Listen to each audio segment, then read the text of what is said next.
Assalamualaikum warahmatullahi wabarakatuh. Kami mahasiswa Universitas Wiraraja, Fakultas Teknik, Prodi Teknik Sipil, dalam rangka memenuhi tugas perencanaan drainase yang diampu oleh Ibu Khalilul Cahyati STMT. Sebelumnya, izinkan kami memperkenalkan anggota kelompok kami. Yang pertama yakni saya Syarif Rahmatullah. Saya Daniel Faryanisa. Adapun survei saluran drainase yang kami pilih yakni bertempat di Jalan Merpati, Pamolokan, Kabupaten Sumeneb. Adapun hasil survei yang kami lakukan sebagai berikut. Profil saluran di lokasi survei kami berbentuk trapesium. Pada bagian awal lokasi, saluran memiliki lebar pasangan bata sisi kanan 30 cm, sisi kiri 33 cm, lebar saluran atas 100 cm, lebar saluran bawah 40 cm, dan kedalaman 78 cm. Di bagian tengah lokasi, ukuran saluran drainase sedikit berbeda menyesuaikan kondisi di lapangan, dengan sisi kanan 30 cm, sisi kiri 22 cm, lebar atas 100 cm, lebar bawah 45 cm, dan kedalaman 80 cm.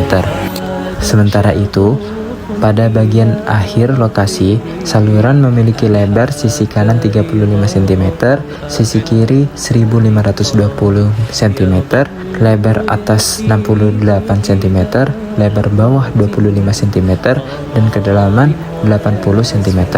Saluran drainase di lokasi survei kami termasuk jenis drainase tersier, yaitu saluran kecil yang langsung menampung air dari permukaan. Di lokasi ini, air yang masuk ke saluran berasal dari area pemukiman sekitar.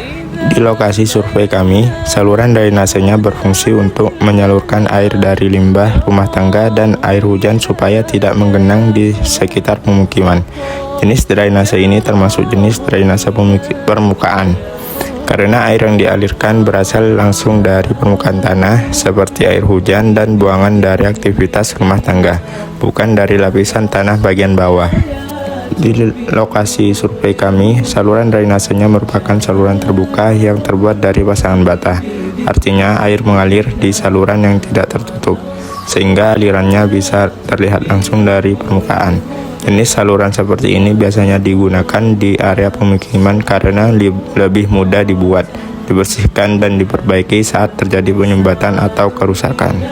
Di lokasi survei kami, sistem drainasenya termasuk sistem buatan dengan saluran terbuka.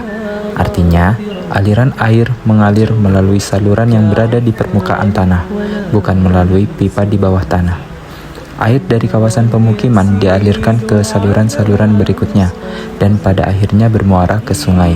Secara umum, fungsi saluran ini adalah untuk mengatur aliran air tidak terjadi genangan di area pemukiman. Di lokasi survei kami, hanya ada inlet sebagai bangunan penunjang. Fungsinya buat menyalurkan air hujan dan limbah rumah tangga dari permukaan ke saluran drainase. Jadi, sistem drainase termasuk sederhana tetapi tetap berfungsi untuk mengalirkan air ke saluran berikutnya hingga ke sungai. Di lokasi survei kami, saluran drainasenya mengalami beberapa masalah. Air yang tidak mengalir secara lancar dan sering sedikit menggenang. Selain itu, banyaknya sampah dan tumbuhan liar yang membuat aliran air terhambat. Dan beberapa bagian saluran juga rusak akibat akar pohon yang tumbuh di sekitar saluran.